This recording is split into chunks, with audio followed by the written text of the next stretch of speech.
In this video, we are going to define the term tissue. आज की इस video में हम टिश्यू को डिफाइन करेंगे.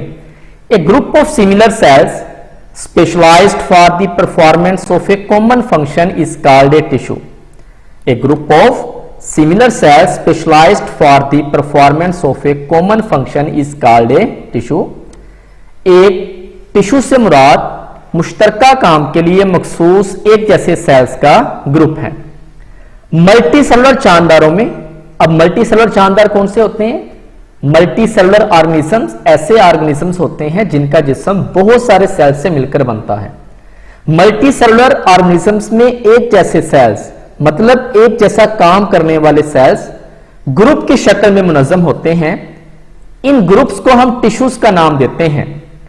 जानवरों के जिस्म में मुख्तलिफ टिश्यूज पाए जाते हैं. जानवरों के जिस्म में टिश्यूज की चार बड़ी इकसाम हैं: epithelial tissues, connective tissues, muscle tissues और नर्वस टिश्यूज. इसी तरह पौधों के जिस्म में टिश्यूज की दो बड़ी इकसाम पाई जाती हैं, यानी कि सिंपल टिश्यूज और कंपाउंड टिश्यूज. इन टिश्यूज को आगे फर्दर मजीद टाइप्स में आगे इनको तकसीम किया जाता है, एनिमल टिश्यूज को भी और प्लांट टिश्यूज को भी. तो लिहाजा एक जैसे सेल्स जब एक जैसा काम सर अंजाम दे रहे हों तो इन सेल्स के ग्रुप्स को जो एक जैसा काम सर अंजाम देते हैं इनको हम टिश्यू का नाम देते हैं.